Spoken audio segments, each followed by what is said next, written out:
I want to buy a copy of Bone Storm. Here's 99 cents.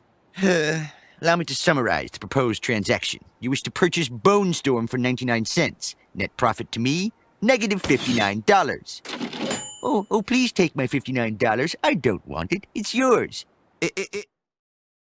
Welcome back to Thinking Critical. This is Wes, and I like to do countdown lists on the channel every once in a while, and today we've got a special list.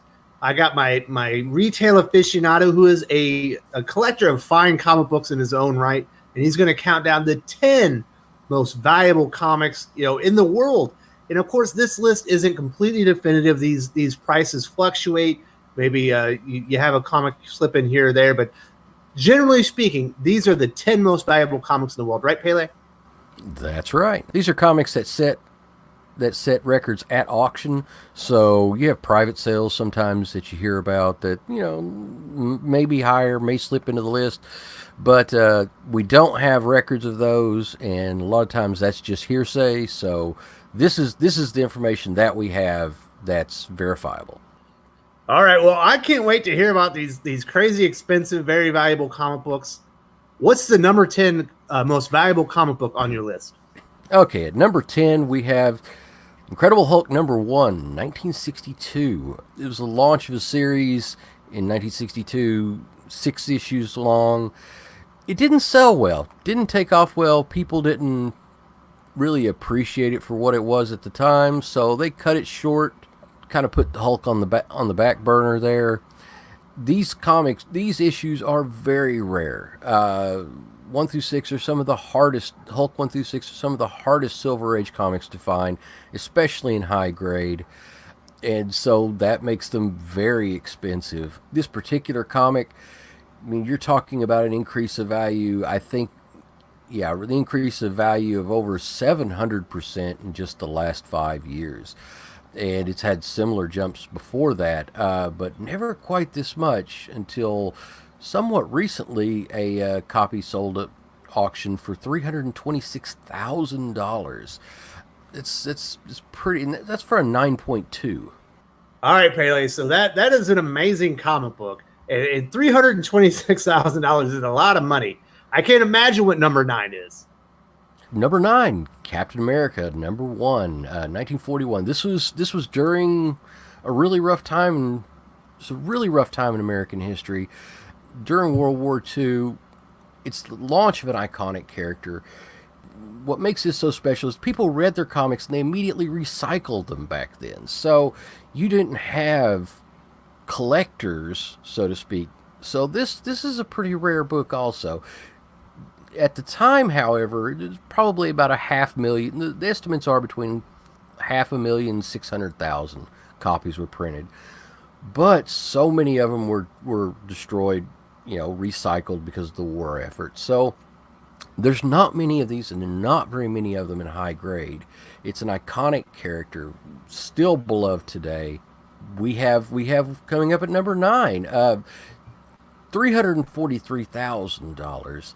This particular copy is a 9.2, sold at auction, and it was purchased by Chris Evans of Captain America fame. So wow, there you and go. It's also one of the most iconic covers in comic book history. Yes, it is. Got Captain America punching Hitler. It's a beautiful cover, absolutely stunning. You see, he's getting shot at from all sides. Also, you got Bucky on the front of it there. It's pretty spectacular. It's a beautiful comic, and it as soon as you see it, you know what you're looking at, and it really blows your mind. Without a doubt, the launch of an American icon right there. All right, Pele, this next one's great. I'm surprised it was this low. I expected this one to be in the top 5, to be honest with you. What's number 8? Okay, number 8, we got Marvel Comics number 1. This was back when Marvel was a title, not a label. It wasn't a brand at the time. It was just a title of a comic. And technically, it's called Marvel Mystery number 1. This is the first appearance of the Human Torch. It had so many copies of this printed, over 900,000 copies sold of this book. Close to 1 million once you count reprints. It's pretty crazy. But how many of them actually survived? On the census, there's only about 85 of them. It's shocking that that many comics could be printed and that few of them actually survived to present day. And there's so few of them in high grade that have survived to present day. So it's another one of those books. One thing that you can pretty much you can pinpoint with all Golden Age comics, especially Golden Age keys, is the rarity of high grade examples of it. And this particular record-breaking comic, $367,000. I personally love this comic book. Well, another point of it too is that it's the first appearance of the Submariner. You had two characters that are still iconic. They were really pivotal as far as wartime comics during World War II, because you could always see them fighting against the Nazis. It's just an amazing book. At one time, it and Action Comics #1 would fight back and forth. What was the most valuable comic? Absolutely. And interesting enough, you got the three pillars of the invaders: Captain America, the original Human Torch, and the Submariner Namor in back-to-back comic books. Amazing. Yep, doesn't get any better than that. All right, next on the list is a debut of one of the most iconic characters in MCU history. What's number 7? That's right. We've got Tales of Suspense number 39. Now, this is a story because this book was, I won't say dirt cheap, but it was cheap for a really, really long time. Iron Man wasn't a big deal. He was a third tier, C-list type superhero. I mean, he led the Avengers, at different points in his career. He's pretty much always had an ongoing title, but never really had that kind of star power of SpiderMan and even Thor and some of the other characters. He was just kind of down there until the MCU came around and Robert Downey Jr. blew it out of the park, and he became the anchor for all of Marvel Comics and cinema. This particular book that used to be so inexpensive went up 10,000% in the span of just 3 years. It's just truly remarkable. The highest grade example of it is a 9.6. When it sold for $375,000, it rocked the comic collecting world. That more than doubled any previous sale, and it sparked a war between two different bidders. And to this day, all copies of it that are in high grade just fetch ludicrous amounts of money. It wasn't heavily published in its time, so that's probably part of it. It is right in the middle of a series, Tales of Suspense number 39. It was kind of a one-off thing. They didn't know if it would take off, Iron Man would take off as a character. It's also at a time when Marvel Comics didn't get published on the best of paper, so like similar to Hulk #1, you had chipping issues along the cover, so most copies out there are low grade. This one, though, was gorgeous, and $375,000, well worth the money if you consider, how popular Iron Man is now. And I see even more gains in the future for this particular book. Absolutely insane that a movie can cause a comic book value to jump up 10,000% in 3 years. But I believe it. Everyone, the MCU just is a phenomenon as far as worldwide. All right, number 6, we're getting back into some DC characters. Number 6, we got Flash Comics #1. Our boy, the Flash. This is a major character. The series premiere of this major character. These copies are so rare. This particular book, you've got a handful of them still left in existence. Shockingly, there's a 9.6 out there, and there's like one 9.6, and then all the rest of them are like 9.0 and below. It represents an incredible amount of scarcity and a major character. I love the cover of it. You got the Flash zipping out there to catch the bullet. It's amazing, beautiful cover. The story is really good. This is a difference from what you have from a lot of Golden Age premieres of characters where the story wasn't that great, the art wasn't that great. This was actually exceptional. It's a really good story. $450,000 for a CGC 9.6 at auction. That comic, if it ever goes up for sale again, people speculate that it will sell for close to $1 million. So it'll jump up way higher on this list if that particular 9.6 ever goes up for sale again. Well, I gotta agree with you. That is an amazing cover, and so we jumped over the $400,000 threshold. We're getting up almost to $500,000 here, Pele, as far as value. And the next is one of the greatest team books, probably the greatest team in comic book history. That's right. We've got X-Men number 1, 1963. This is a Doc special. Our buddy Doc, he's got an X-Men number 1. He takes it to bed with him. I think he does inappropriate things to it. But hey, it's his comic book, and he's entitled to do that if he wants to. I just hope he uses, protection to protect the book, not him. This is an amazing book. It's a CGC 9.8, which means practically flawless. There's like 2 copies in a 9.8 in the world. And you're talking about a book that, at the time, X-Men number 1 published like 550,000 copies of it. Only 2 of them remain in a 9.8. One of them probably will never go for sale because it's part of a museum, and this is the only private copy. Again, as so often happens, there was a bidding war between 2 buyers, and they absolutely wanted it. There was no way they were going to back down, and started at around 200,000 between the both of them, and just shot up to almost 500 grand.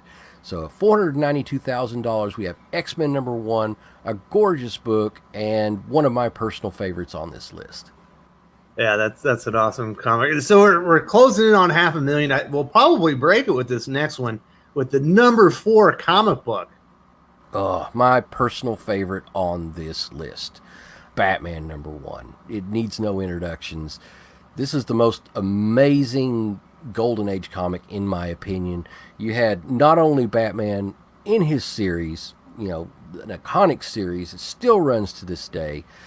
First appearance of Catwoman, first appearance of the Joker. Another situation where so rare to find high-grade copies of this, and very few of these survive because of the war going on and people recycling paper. Every once in a while, you'll still hear like a copy of it pop up for sale.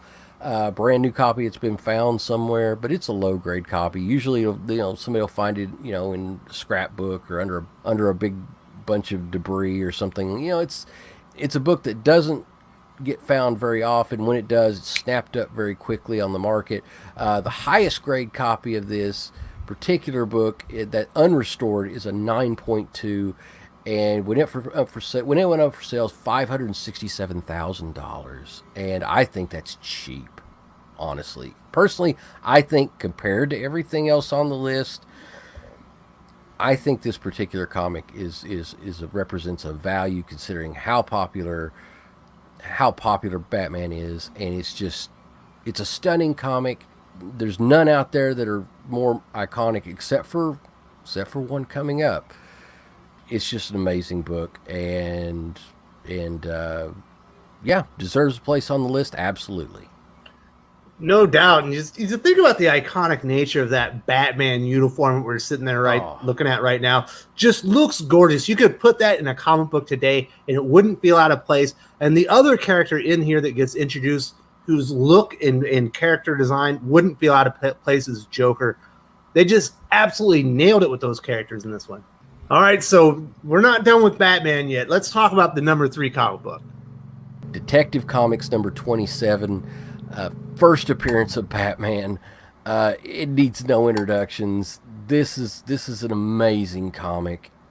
I think that it's actually should be higher on this list, and it would be higher on this list if number 2 hadn't had some crazy situation go on.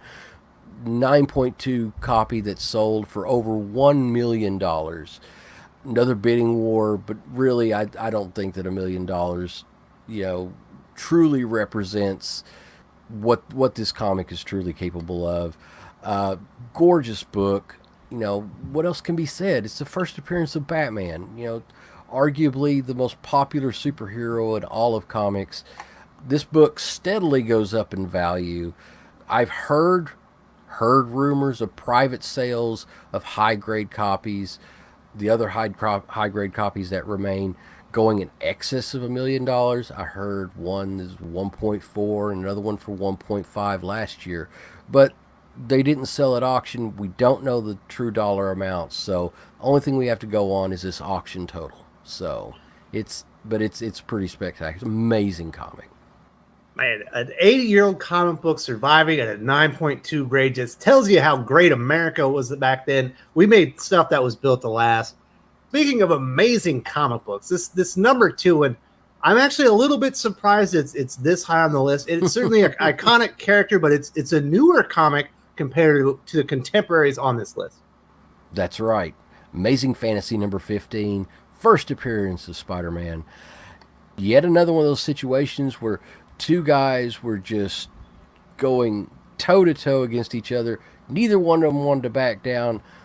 The auction was fast and furious, started at $300,000. The target dollar amount for this book was $400,000 they thought it would sell for. This is the highest graded copy that was for sale. There's only one. Soon it was over $1 million. By the time, like I said, by the time it was over, only one person could take it home. Did they spend too much? I don't know. There's only one of them. It's a 9.6. It's beautiful. It is what it is, and I wish I had it. I wish I had What was the final dollar amount? Like, it's $1.1 million. So wow. So it almost went up 300% from the target. Yep. And that happens a lot of times in comics, because especially when you're dealing with comics that are this rare, that there's only one or two examples of it, you just really don't know where it's going to go. And if you get the right people in the audience, some crazy stuff can happen. So it is a beautiful cover, and like you said, you only need two people with a lot of money and no ability to say no to finally to break some records and set a standard. Now, I think everyone anticipated this number 1 comic.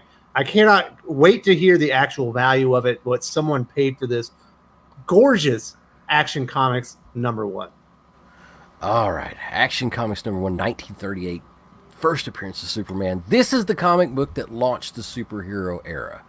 I mean, Marvel Comics number 1, yes, did technically come out in the same quarter of the same year, but Action Comics nudged it out. It came out like a month beforehand, and it has the first appearance of Superman, one of the 3 most iconic comic characters in all of comic books, and it's just spectacular. There's no, in my opinion, there's not a more well-known comic in history. When people see the cover of this, they know what it is. They know who was introduced in this. You don't even have to be a comic book lover to know the importance of this comic. What shocks people, though, is the price that it sold at. One of these at 9.0 sold for $2.1 million. So it was 50% more than number 2. Oh, 100% more. Oh, it was, because it was 1.1 million, not 1.4 million. 100% more than number 2. So that's like way ahead of 9.2. But another one went up for sale not long after. This one just happened to have a little bit better pedigree, was a little bit more important. Also a 9.0, unrestored copy of it sold for $3.2 million on eBay, of all places. Oh my god. So it's 300% more than number 2. But crazy. Just look at that cover. That's so iconic. Everyone knows that story. Superman, with the green car in his hands. Beautiful. Yeah, it's absolutely stunning. You don't get any better than that. And they're so rare. It's a really rare comic to find. It is what it is. It's Action Comics number 1. It is the Mac Daddy. This is the big one. This is the most valuable and most important comic book in all of comics. So we've talked about a lot of history here, sweeping through Marvel and DC, a lot of DC, even more than Marvel. Yeah. Pele, I know that you have an amazing personal collection that you're very proud of. How much of this history do you own? I've owned all of these comics at one point or another. Not these particular record-breaking copies, but I've owned all 10 of these at some point or another. I have some of them now, But hey, I'm a dealer, so I don't generally keep books like that, because there's a lot of money tied up in it. I hold it for a while, find a buyer, and then I sell it. And that's the way the comic book industry works. That's the way, collecting works. You trade up for higher grade copies, or, you free up some capital to go after some books that you want even more. So it's pretty amazing. I've never owned all 10 of them at the same time, but maybe I will. Maybe I will someday. I'm not sure. That is amazing, Pele. You've actually held every piece of history that we talked about. A copy, at least one copy of every single one of these comic books has been in your hand, and you owned it. That is amazing history, my friend. Thank you so much for coming on the channel and talking about this. It was very interesting. I think everyone's going to enjoy this.